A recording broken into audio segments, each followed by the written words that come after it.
Friends welcome to our channel. RRB NTPC ఎగ్జామ్కి సంబంధించి full grand టెస్ట్ని అయితే లైవ్ వీడియోలో కండక్ట్ చేయడం జరిగింది. సో రాబోయే ఎన్టీపీసీ ఎగ్జామ్ రాసే ప్రతి ఒక్కరు కూడా ఈ టెస్ట్ని కంపల్సరీగా రాయండి. ఎందుకంటే ఈ టెస్ట్ రాసాక మీకు స్కోర్ ఎంత వస్తుందో తెలుస్తుంది. అదేవిధంగా మీరు ఎగ్జామ్ రాస్తున్నప్పుడు చేసే మిస్టేక్స్ అయితే తెలుస్తాయి. ఓవరాల్గా చెప్పాలంటే మీ యొక్క సత్తా టాలెంట్ అనేది ఇక్కడే తెలిసిపోతుంది. ఏమైనా మిస్టేక్స్ ఉంటే వాటిని తక్కువ టైంలో ఇంప్రూవ్ చేసుకుని ఫైనల్ ఎగ్జామ్లో ఎక్కువ స్కోర్ చేయొచ్చు. కాబట్టి ప్రతి ఒక్కరు కూడా ఈ టెస్ట్ కంపల్సరీగా రాసి మీ యొక్క స్కోర్ని కింద కామెంట్ చేయండి. ఇక వీడియో అయితే మొదలు పెడదాం. ప్రతి క్వశ్చన్ చదువుతాను, మీరు లైవ్లో ఆన్సర్ అయితే కామెంట్ చేయాలి, ఓకేనా? ఫస్ట్ క్వశ్చన్ చూడండి. క్రింది వారిలో చౌసాలో మొఘల్ చక్రవర్తి హుమయూన్ను ఎవరు ఓడించారు? ఎస్, షేర్షా మొఘల్ చక్రవర్తి అయినటువంటి హుమయూన్ను ఓడించడం జరిగిందండి. ఎక్కడంటే చౌసా యుద్ధంలో. మరి ఈ చౌసా యుద్ధం అనేది ఎప్పుడు జరిగింది అంటే 1539 జూన్లో జరిగిందండి. 1539 జూన్లో జరగడం జరిగింది. ఇది ఇంపార్టెంట్. Next question. క్రింది వాటిలో ఏ వైస్రాయ్ ఆగస్టు 1940లో భారతీయులకు ఆగస్ట్ ఆఫర్గా పేరు పెట్టారు? ఎస్, కరెక్ట్ ఆన్సర్ వచ్చేసరికి lord Linlithgow. Lord Linlithgow August 8వ తారీఖున 1940లో భారతీయులకు ఆగస్ట్ ఆఫర్గా పేరు పెట్టడం జరిగిందనమాట, ఓకేనా? నెక్స్ట్ క్వశ్చన్ చూసే ముందు వీడియోకి ఇంకా ఎవరైనా లైక్ చేయకపోతే లైక్ చేయండి. చాలామంది మన వీడియోస్ని చూస్తున్నారు కానీ లైక్ చేయట్లేదు. మీకోసం చాలా కష్టపడి ఈ వీడియోస్ అయితే మీ వరకు తీసుకురావడం జరుగుతుంది. సో ప్రతి ఒక్కరు కూడా లైక్ చేసి చూడండి దయచేసి. అలాగే ఈ వీడియో మీ ఫ్రెండ్స్కి యూజ్ ఉంటే వారికి తప్పకుండా షేర్ చేయండి. ఛానల్ అయితే తప్పకుండా సబ్స్క్రైబ్ చేసుకోవాలి ఎవరైతే కొత్తగా వచ్చిన వాళ్ళు ఉన్నారో మన ఛానల్కి. ఎందుకంటే మన ఛానల్లో అన్ని కాంపిటేటివ్ ఎగ్జామ్స్కి ఫ్రీ క్లాసెస్ అలాగే ఫ్రీ మాక్ టెస్ట్లు ఈ విధంగా మీకు కండక్ట్ చేయడం జరుగుతుందన్నమాట. సో ప్రతి ఒక్కరు కూడా కింద బ్లాక్ కలర్లో సబ్స్క్రైబ్ బటన్ ఉంటుంది రైట్ సైడ్, వారందరూ కూడా బటన్ క్లిక్ చేసి బెల్ ఐకాన్ ఆన్లో ఉంచుకోండి. అలాగే చాలామంది ఈ పీడిఎఫ్స్ అయితే కావాలని అడుగుతున్నారు. ఈ పీడిఎఫ్స్ అయితే మన వాట్సాప్ గ్రూప్ ప్రింట్ చేసి పెడతాను. ప్రతి ఒక్కరు కూడా వెళ్ళి డౌన్లోడ్ చేసుకొని ప్రాక్టీస్ అవ్వండి. వాట్సాప్ గ్రూప్ లింక్ అయితే ఫస్ట్ కామెంట్లో ఉంటుంది, అలాగే వీడియో డిస్క్రిప్షన్లో కూడా ఉంటుంది, ఓకేనా? రైట్. పశ్చిమం నుండి ప్రవహించి అరేబియా సముద్రంలో పడే కేరళలోని అతి పొడవైన నది అయిన భరత పూజకు మరొక పేరు ఏమిటి? మరో పేరు ఏంటి అని అడుగుతున్నారు. ఎస్, పొన్నాని. ఈ భరత పూజను నీలా నది లేదా పొన్నా నది అని కూడా అంటారండి, ఓకేనా? నీలా నది లేదా పొన్నా నది కూడా అంటారు, కన్ఫ్యూజ్ అవ్వద్దు. అలాగే మరి ఇట్టిక్కర నది అనేది కేరళలోని కొల్లం జిల్లాలో అయితే ఉంటుందన్నమాట. ఇట్టిక్కర నది కేరళలోని కొల్లం జిల్లాలో ఉంటుంది. అలాగే ఆయరూర్, ఓకేనా? ఆయరూర్ అంటారు, ఆయిరోర్ అని కూడా అంటారు. అలాగే కల్లాయి, ఇవి కూడా కేరళలోనే ఉన్నటువంటి నదులు అనమాట, ఓకేనా? రైట్. నెక్స్ట్ క్వశ్చన్ చూద్దాం. 2024లో 42వ రంజీ ట్రోఫీ టైటిల్ను ఏ జట్టు గెలుచుకుంది? చాలా ఇంపార్టెంట్. ప్రతి ఒక్కరు కూడా చూస్తున్న ప్రతి ఒక్కరు కూడా కామెంట్ చేయండి దయచేసి. ఎందుకంటే మనకి త్వరలో ఎగ్జామ్ డేట్స్ అయితే వచ్చేస్తాయి. ఆల్రెడీ చాలా ఫేక్ ఎగ్జామ్ డేట్స్ అయితే చక్కలు కొట్టేస్తున్నాయి అన్నమాట. సో ప్రతి ఒక్కరు కూడా టైం లేదు. ఎటువంటి ఎగ్జామ్ అయినా మీరు చాలా ఈజీగా అయితే ఫినిష్ చేయాల్సి ఉంటుంది, ఓకేనా? చాలా రివిజన్ అయితే చేయాల్సి ఉంటుంది తక్కువ టైంలో. సో ప్రతి ఒక్కరు కూడా ఎటువంటి క్వశ్చన్ అలాగే ఎటువంటి ఎగ్జామ్ పేపర్ కనబడినా సరే వాటిని సాల్వ్ చేయడానికి మీరు ప్రయత్నించాలి, ఓకేనా? అందులో భాగంగా మీరు ప్రతి క్వశ్చన్కి కూడా కామెంట్ చేయాలండి, ఓకేనా? తప్పు అయితే తప్పు, ఒప్పు అయితే ఒప్పు, ఓకేనా? తప్పు అయితే సరిదిద్దుకుంటారు, ఒప్పు అయితే కంటిన్యూ అయిపోతుంది అన్నమాట, ఓకేనా? రైట్. ఆన్సర్ ఏంటి? ముంబై అనేది 2024లో 42వ రంజీ ట్రోఫీని గెలుచుకోవడం జరిగిందన్నమాట. నెక్స్ట్. నీలం శరణ్ గౌర్కు 2023లో సాహిత్య అకాడమీ అవార్డు ఏ శైలికి లభించింది? ఎస్, నవలలు అనే శైలికి సాహిత్య అకాడమీ అవార్డు లభించడం జరిగిందండి, ఓకేనా? సాహిత్య అకాడమీ అవార్డు నవలలు అనే శైలికి నీలం శరణ్ గౌర్కు 2023లో లభించడం జరిగింది. నెక్స్ట్. గాంధీ క్రిప్స్ మిషన్ను పోస్ట్ డేటెడ్ చెక్ అని ఎందుకు అభివర్ణించారు?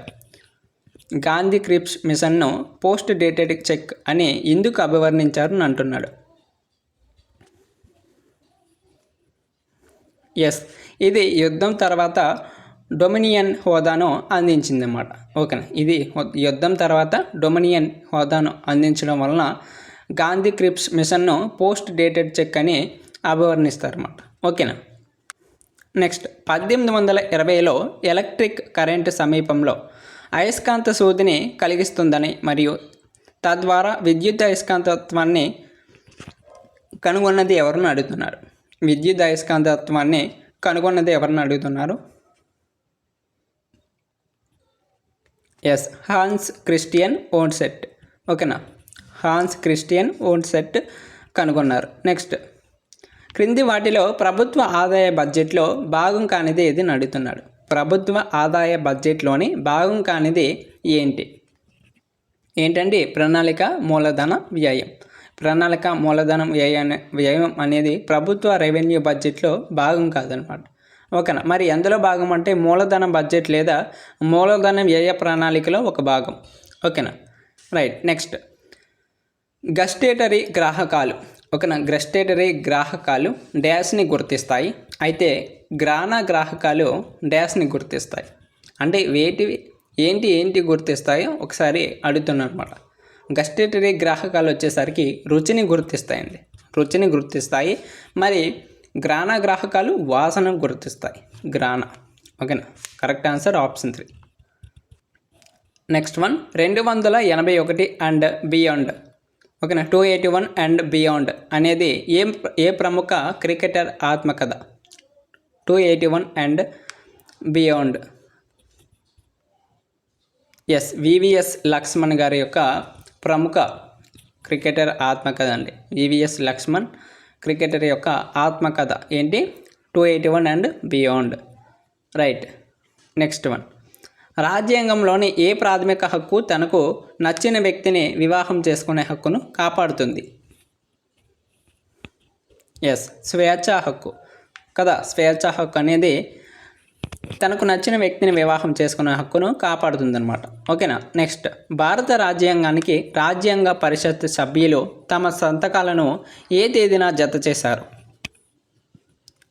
భారత రాజ్యాంగానికి రాజ్యాంగ పరిషత్ సభ్యులు తమ సంతకాలను ఏ తేదీన జత చేశారంటే ఎస్, జనవరి 24, 1950లో.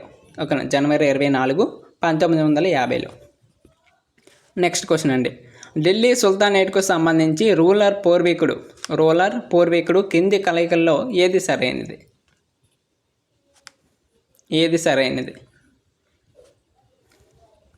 ఎస్, అలావుద్దీన్ ఖాల్జీ, జలాలుద్దీన్ ఖాల్జీ అండి. ఓకేనా, అలావుద్దీన్ ఖాల్జీ, జలాలుద్దీన్ ఖాల్జీ. నెక్స్ట్ క్వశ్చన్ చూద్దాం. షిడో అనే పదాన్ని జూడోలో డాష్ కోసం ఉపయోగిస్తారు. షిడో అనే పదాన్ని జూడోలో డాష్ కోసం ఉపయోగిస్తారు. ఎస్, దేనికోసం అండి? చిన్న జరిమానా కోసం షిడో అనే పదాన్ని జూడోలో ఉపయోగించడం జరుగుతుందన్నమాట. ఓకేనా, అంటే నియమాలను ఉల్లంఘిస్తారు కదా, ఉల్లంఘించడం వలన రెఫరీ ఉంటారు కదా, రెఫరీ అనేవారు చిన్న జరిమానా విధిస్తారన్నమాట. నెక్స్ట్, సాధారణ కిరణం, పతన కిరణం మరియు పరావర్తన కిరణం డాష్లో ఒకే తలంలో ప్రతిబింబిస్తాయి. సాధారణ కిరణం, పతన కిరణం మరియు పరావర్తన కిరణం డాష్లో ఒకే తలంలో ప్రతిబింబిస్తాయి. ఎందులో? ఎస్, పరివర్తనంలో ఒకే తలంలో ప్రతిబింబిస్తాయి అన్నమాట, పరివర్తనం.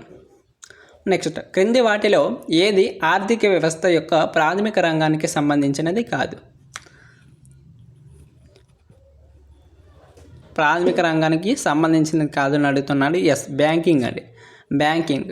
బ్యాంకింగ్ అనేది ప్రాథమిక రంగ కార్యకలాపం కాదు. ఓకేనా. నెక్స్ట్, భారతదేశంలో లోక్సభ సభ్యునిగా ఎన్నిక కావడానికి కనీస వయస్సు ఎంత? చాలా ఇంపార్టెంట్ క్వశ్చన్. సో ప్రతి ఒక్కరు కూడా కామెంట్ చేయండి దయచేసి. లోక్సభ సభ్యునిగా ఎన్నిక కావడానికి మినిమం ఏజ్ ఎంత అని అడుగుతున్నాడు. ఎంతండి? 25 సంవత్సరాలు. 25 సంవత్సరాలు. నెక్స్ట్, మొదటి బౌద్ధ మండలి క్రింది వాటిలో ఏ ప్రదేశంలో జరిగింది? మొదటి బౌద్ధ మండలి క్రింది వాటిలో ఏ ప్రదేశంలో జరిగిందని అడుగుతున్నాడు. ఎస్, ఎక్కడ జరిగిందండి? ప్రతి ఒక్కరు కూడా కామెంట్ చేయాలండి దయచేసి. ఓకేనా. క్వశ్చన్ చదవడమే లేటు, మీరు ఆన్సర్ అయితే టక్క చేసేస్తూ ఉండాలన్నమాట. ఎస్, ఆన్సర్ ఏంటి?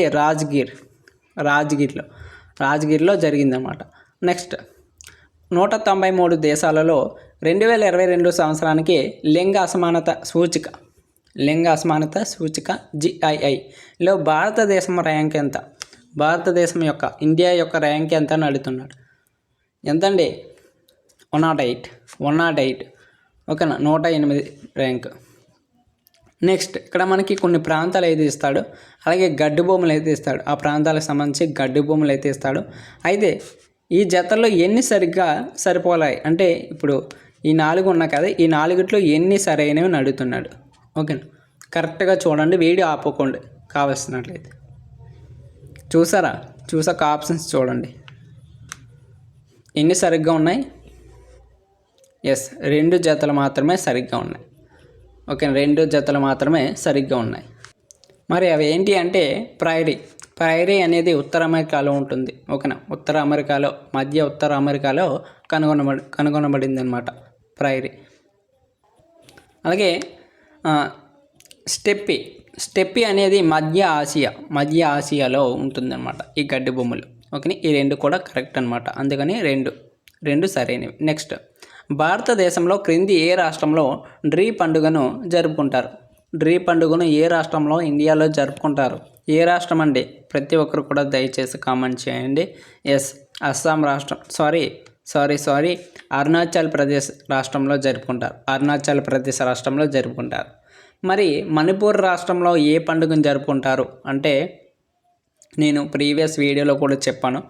ఎస్, మయోసాంగ్ అనే పండుగను జరుపుకుంటారు. మరి అస్సాంలో బిహు, చాలా ఇంపార్టెంట్, బిహు పండుగను జరుపుకుంటారు. నాగాలాండ్లో హార్న్బిల్ అనే పండుగను జరుపుకుంటారు. ఇవన్నీ కూడా చాలా ఇంపార్టెంట్ అండి, గుర్తుంచుకోండి. ఓకేనా, కుదిరితే నోట్ చేసుకోవడానికి ట్రై చేయండి. ఓకేనా, నెక్స్ట్, సమతుల్య రసాయన సమీకరణంలో రియాక్టెంట్ ఎల్లప్పుడూ బాణం యొక్క డాష్ వ్రాయబడుతుంది. ఎస్, రియాక్టెంట్లు ఎప్పుడు ఎటువైపు రాయబడతాయి అంటే మనకి రియాక్షన్ రాసేటప్పుడు ఈ విధంగా బాణం పెడతాం కదా, ఏరో మార్కు, ఈ రైట్ సైడ్ లెఫ్ట్ సైడ్ ఏ సైడు ఈ రియాక్టెంట్ ఎల్లప్పుడూ రాయబడుతుందంటే ఏ సైడ్ అండి? ఎస్, ఎట్ సైడ్ యొక్క ఎడమ వైపున, ఒక బాణం యొక్క ఎడమ వైపున రియాక్టెంట్ రాయబడుతుంది అన్నమాట. ఓకేనా, నెక్స్ట్, ధోలవీర హరప్ప ప్రాంతం ప్రస్తుతం భారతదేశంలోని డాష్ రాష్ట్రంలో ఉన్నాయి. ఏ రాష్ట్రంలో ఉన్నాయి? ధోలవీర హరప్ప ప్రాంతం ప్రస్తుతం భారతదేశంలో ఏ ప్రాంతంలో ఉన్నాయండి? ఎస్, గుజరాత్ రాష్ట్రంలో ఉన్నాయండి. ఓకేనా, నెక్స్ట్, ఏకకణ జీవుల్లో కొత్త సృష్టి ఎలా జరుగుతుంది? ఏకకణ జీవులు ఉంటాయి కదా, అయితే వాటిల్లో కొత్త సృష్టి ఎలా జరుగుతుంది అంటే ప్రత్యుత్పత్తి, రీప్రొడక్షన్ ఏ విధంగా జరుగుతుంది అందులో? ఎస్, విచ్చిత్తి ద్వారా జరుగుతుంది. విచ్చిత్తి అంటే ఏంటి? 1 2గా విడిపోవడం. ఓకేనా, 1 2గా విడిపోవడాన్ని విచ్చిత్తి అంటారన్నమాట. ఓకేనా, నెక్స్ట్ వన్, క్రింది వాటిలో మేఘాల రకాలు ఏవి నడుతున్నాడు. ఇక్కడ మనకి ముద్ద మేఘ శకలాలు, మేఘ పటలము, నల్లరాయి, వీటిలో మేఘాల రకాలు ఏంటి అంటే ఏవి సరైనవి? మేఘాల రకాలకు సంబంధించి 3 ఇచ్చాడు కదా, ఈ 3 ఏవి సరైనవి అంటే ఎస్, 1 మరియు 2 మాత్రమే సరైనవి. అంటే ముద్ద మేఘ శకలాలు మరియు మేఘ పటలం అనేవి సరైనవి. ఓకేనా, నెక్స్ట్, భారత రాజ్యాంగంలో ఏ ఆర్టికల్ ప్రకారం మంత్రిమండలికి ప్రధానమంత్రి అధిపతి? ఏ ఆర్టికల్ ప్రకారం అంటే ఆర్టికల్ 74 ప్రకారం, ఆర్టికల్ 74 ప్రకారం. Next, northern coal fields limited NCL అంటారు. కొత్త చైర్మన్ మరియు మేనేజింగ్ డైరెక్టర్ CMD ఎవరు? నార్థరన్ కోల్ ఫీల్డ్స్ లిమిటెడ్ యొక్క కొత్త చైర్మన్ ఎవరు అడుగుతున్నారు. ఎవరండి? బి సాయిరామ్. ఓకేనా, B Sairam northern coal fields యొక్క లిమిటెడ్ యొక్క కొత్త చైర్మన్, అలాగే మేనేజింగ్ డైరెక్టర్ కూడా. నెక్స్ట్, అట్లాస్ పర్వతాలు ఏ ఖండంలో ఉన్నాయి? అట్లాస్ పర్వతాలు ఎక్కడ ఉన్నాయండి? ఏ ఖండంలో ఉన్నాయి? ఎస్, ఆఫ్రికా ఖండంలో ఉన్నాయి. ఓకేనా, ఆఫ్రికా ఖండంలో ఈ అట్లాస్ పర్వతాలు అయితే ఉంటాయి. నెక్స్ట్, ప్రధానమంత్రి జన్ధన్ యోజన వీరిచే నిర్వహించబడుతుంది. చాలా ఇంపార్టెంట్. జన్ధన్ యోజన ఎవరిచే అంటే ఏ శాఖచే నిర్వహించబడుతుంది అంటే ఎస్ ఆర్థిక సేవల విభాగం, ఆర్థిక మంత్రిత్వ శాఖ వారిచే నిర్వహించబడుతుంది అన్నమాట. ఓకేనా, రైట్. నెక్స్ట్,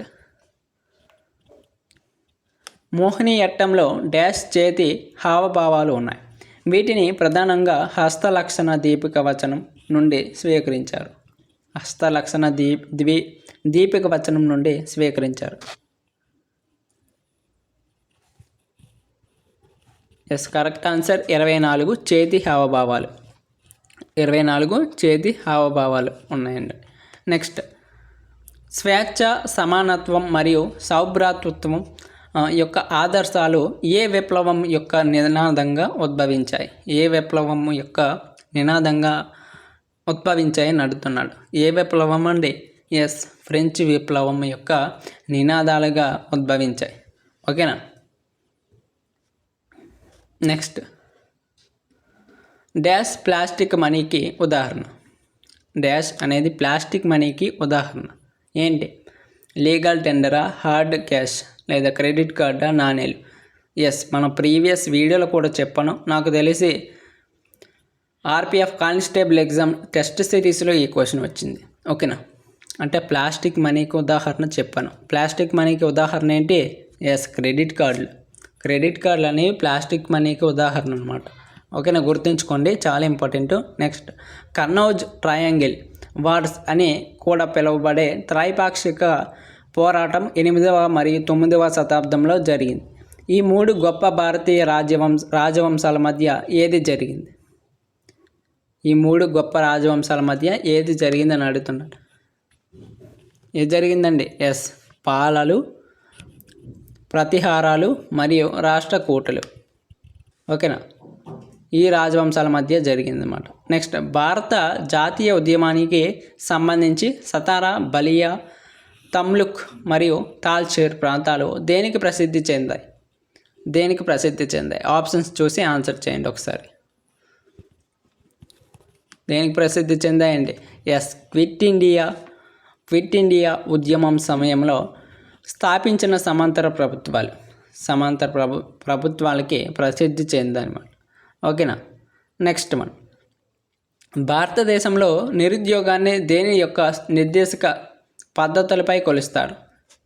భారతదేశంలో నిరుద్యోగం, అన్ఎంప్లాయ్మెంట్ ఉంటుంది కదా, దీన్ని నిర్దేశించిన పద్ధతులపై కొలుస్తారు. దేని యొక్క నిర్దేశించిన పద్ధతులపై కొలుస్తారని అడుగుతున్నారు. దేని యొక్క? ఎస్, జాతీయ నమూనా సర్వే సంస్థ ద్వారా. ఓకేనా, జాతీయ నమూనా సర్వే సంస్థ యొక్క నిర్దేశించిన పద్ధతులపై కొలుస్తారన్నమాట. రైట్. నెక్స్ట్ వన్, భారతీయ స్టార్టప్ల కోసం ఏ కంపెనీ తన తొలి గేమింగ్ ఫోకస్డ్ ఇంక్యుబేటరీ ప్రోగ్రామ్ను ప్రారంభిస్తోంది? చాలా ఇంపార్టెంట్ క్వశ్చన్ అండి.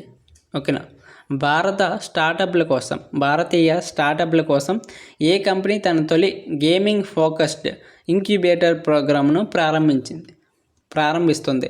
ఎస్, ఏంటండి? క్రాఫ్టన్ అనేది చాలా ఇంపార్టెంట్. ఓకేనా, క్రాఫ్టన్ ఇండియా అంటారు. ఓకేనా, ఇవి క్వశ్చన్స్ మీకు టోటల్గా 40 క్వశ్చన్స్ అయితే ఈ టెస్ట్ ద్వారా కండక్ట్ చేయడం జరిగింది. మీకు ఈ 40 క్వశ్చన్స్ ఎన్ని మార్క్స్ వచ్చాయి, ఈ 40 క్వశ్చన్స్కి ఎన్ని మార్క్స్ వచ్చాయో ఒక్కసారి కామెంట్ చేయండి. ఓకేనా, ఈ 40 క్వశ్చన్స్కి ఎన్ని మార్క్స్ వచ్చాయో ఒకసారి కామెంట్ చేయండి. ఎందుకంటే మీరు ఎన్ని మార్క్స్ సాధించినట్లయితే అంత ప్రిపరేషన్ చేసినారు. ఓకేనా, అంత ప్రిపరేషన్ గుడ్గా ఉంది మీకు. ఓకేనా, బాగుంది అనేసి అర్థం. ఓకేనా, నా అంచనా మేరకు 35 అబవ్ వచ్చిన వారందరికీ కూడా మంచి ప్రిపరేషన్ ఉన్నట్టు. ఓకేనా, 35 నుండి 30 నుండి 35 వస్తే మీరు ఇంకా కొంచెం రివిజన్ చేయాలి. మీరు చదివింది రివిజన్ చేయాలి ఇంకా. ఓకేనా, ఇంప్రూవ్ అవ్వాలి. ఓకేనా, ప్రతి ఒక్కరు కూడా మీ యొక్క స్కోర్ని కామెంట్ చేయండి, ప్రతి ఒక్కరు కూడా. ఓకేనా, అలాగే ఇంకా చాలామంది చూస్తున్నారు కానీ లైక్ చేయలేదు. ప్లీజ్ లైక్ చేయండి అబ్బా, ఎందుకంటే మన ఛానల్లో ఈ గ్రూప్ డీకి సంబంధించి, అలాగే ఎన్టీపీసీ ఎగ్జామ్స్ సంబంధించి, అలాగే చాలా ఎగ్జామ్స్ సంబంధించి మనం టెస్ట్ సిరీస్ అయితే తీసుకొస్తూ ఉంటాం ఫ్రీగా. ఓకేనా, ఫ్రీగా తీసుకొస్తూ ఉంటాం. మీరు ఎటువంటి మనీ పే చేయాల్సిన అవసరం లేదు. సో ప్రతి ఒక్కరు కూడా లైక్ చేయండి. ఈ కష్టార్జితాన్ని వృధాగా పోనివ్వకండి. ఓకేనా. చాలా హార్డ్ వర్క్ అయితే చేసి మీకు ఈ వీడియోస్ అయితే అందించడం జరుగుతుంది. సో ఈ హార్డ్ వర్క్ను గుర్తించి మీరు ఒక్క లైక్ చేయండి, లేదంటే డిస్లైక్ చేయండి. నచ్చితే లైక్ చేయండి, లేదంటే డిస్లైక్ చేయండి. డిస్లైక్ చేస్తారనుకోండి, మీరు ఒకసారి కామెంట్ చేయండి, ఎందుకు చేశారు, ఏం ఫాల్ట్ ఉంది, ఏం ఇంప్రూవ్మెంట్ చేసుకోవాలి నా ద్వారా. ఓకేనా. అలాగే ఈ వీడియో మీ ఫ్రెండ్స్ కూడా దయచేసి షేర్ చేయండి, వాళ్ళు కూడా ఉపయోగించుకుంటారు. ఓకేనా, వాళ్ళు కూడా ఇంప్రూవ్ అవుతారు. అలాగే ఛానల్కి మీరు కొత్తగా వచ్చినట్లయితే తప్పకుండా సబ్స్క్రైబ్ చేసుకోండి, ఎందుకంటే మన ఛానల్లో ఎటువంటి గవర్నమెంట్ ఎగ్జామ్స్కైనా ఓకేనా, మీరు ఎటువంటి రైల్వే ఎగ్జామ్స్, అలాగే డిఫెన్స్ ఎగ్జామ్స్, ఎటువంటి ఎగ్జామ్స్ అయినా మీకు మన ఛానల్లో క్లాసెస్ అయితే ఫ్రీగా అవైలబుల్గా ఉంటాయి. ఓకేనా. రైట్ సైడ్ బ్లాక్ కలర్లో సబ్స్క్రైబ్ బటన్ ఉంటుంది, సబ్స్క్రైబ్ చేసుకుని బెల్ ఐకాన్ ఆన్లో ఉంచుకుంటే మనం ప్రతిరోజు పెట్టినటువంటి వీడియోస్ మీకు నోటిఫికేషన్ ద్వారా వచ్చేస్తూ ఉంటాయి అన్నమాట. ఓకేనా.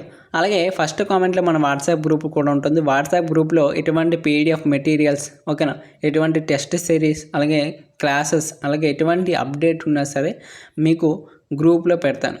ఓకేనా. యూట్యూబ్లో పెట్టకపోయినా మీకు గ్రూప్లో పెడతాను. సో ప్రతి ఒక్కరు కూడా వెళ్ళి జాయిన్ అవ్వండి. మీకు ఫస్ట్ కామెంట్లో డిస్క్రిప్షన్లో ఉంటుంది లింక్. ఓకేనా. ఈ పీడిఎఫ్స్ అన్నీ కూడా ఒకేసారి పెట్టేస్తాను. నేను తయారు చేస్తున్నాను ఈ పీడిఎఫ్స్ అన్నీ కూడా ఒకేలా పెట్టేస్తాను అనమాట. ఓకేనా. మీకు చాలా ఈజీగా ఉంటుంది డౌన్లోడ్ చేసుకుని ప్రిపేర్ అవ్వడానికి. ఓకేనా. మనకి తక్కువ టైం ఉందండి, ఎక్కువ టైం లేదు. మనకి ఆల్రెడీ ఫేక్ నోటీసులు అయితే చక్కర్లు కొట్టేస్తున్నాయి. ఇవి ఫేక్ నోటీస్ చేస్తాను వీడియో, అంటే ఫేక్ నోటీసులు రిలీజ్ అవుతున్నమాట. చాలా ఫేక్ నోటీసులు మనకి ఎగ్జామ్ డేట్స్ అనేవి వచ్చేసినట్లు ఫేక్ నోటీసులు అయితే వస్తున్నాయి. అయితే ఎవరు కూడా నమ్మకండి. మనం అఫీషియల్గా డేట్స్ వచ్చినప్పుడు మనం వీడియో అయితే చేస్తాం, మన ఛానల్లో వీడియో అయితే చేస్తాను నేను. అప్పటి వరకు కూడా మంచి ప్రిపరేషన్ చేయండి, రివిజన్ చేయండి, మాక్ టెస్టులు రాయండి. ఓకేనా. మీ స్కోర్ని ఇంప్రూవ్మెంట్ చేసుకోండి. ఫస్ట్ ఆఫ్ ఆల్ చాలామంది చేసే మిస్టేక్స్ ఏంటంటే ప్రిపేర్ అయిపోతారు, చాలా బాగా ప్రిపేర్ అవుతారు, కానీ ఒక్క టెస్ట్ కూడా రాయరు అనమాట. టెస్ట్ రాశారనుకోండి, మీరు ఎంత ప్రిపేర్ అయ్యారని తెలిసిపోద్దండి. ఓకేనా. మీరు ప్రిపేర్ అవ్వడం వేరు, టెస్ట్ రాయడం వేరు. ఎందుకంటే మీరు ఎంత ప్రిపేర్ అయినా సరే టెస్ట్లో ఎంత పెర్ఫార్మెన్స్ ఇస్తే ఎగ్జామ్లో అంత పెర్ఫార్మెన్స్ ఇవ్వగలుగుతారు, అంతే కదా. ఒకసారి టెస్ట్ రాసి చూడండి, ఈ టెస్ట్ రాసి చూడండి. ఇదే కాదు, ఏ టెస్ట్ అయినా రాయండి. ఒక్కసారి టెస్ట్ రాశారనుకోండి, మీ యొక్క అసలు స్కోర్ వస్తుంది అన్నమాట, బయటకు వస్తుంది మీ యొక్క సత్తా ఎంత. అందుకే నేను సత్తా ఎంత అని అడుగుతాను. ఓకేనా. మీ యొక్క సత్తా ఎంత అనేది అప్పుడే తెలిసిపోతుంది. ఒక్క టెస్ట్ రాశారనుకోండి, అప్పుడు మీ యొక్క స్కోర్ ఎంత, మీరు ఎగ్జామ్ పాస్ అవుతారు లేదా, క్రాక్ చేయగలుగుతారు లేదా అని అప్పుడు తెలిసిపోతుంది. సో ఒక్క టెస్ట్ రాయండి. ఒకటేని కాదు, నేను చాలామంది రాయరు కదా, అందుకని చెప్తున్నాను. మీరు ప్రతిరోజు కూడా ఈ రోజు నుంచి ప్రతిరోజు కూడా టెస్ట్ సిరీస్ రాయడం మొదలు పెట్టండి, రివిజన్ చేయండి, ప్రాక్టీస్ చేయండి. ఓకేనా. ఇలా చేస్తే మీరు ఈజీగా క్వాలిఫై అవుతారు. ఓకేనా, ఈజీగా క్రాక్ చేయగలుగుతారు. ఇది మరి వీడియో. నెక్స్ట్ వీడియోలు కలుద్దాం. మనం ఛానల్లో ప్రతిరోజు ఉదయం 7 గంటలకి ఎన్టీపీసీ క్లాసెస్ వస్తాయి. అలాగే సాయంత్రం వేళలో గ్రూప్ డి క్లాసెస్ అయితే మొదలు పెడతాను. ఓకేనా. ఇది మరి వీడియో. Thanks for watching. జై హింద్.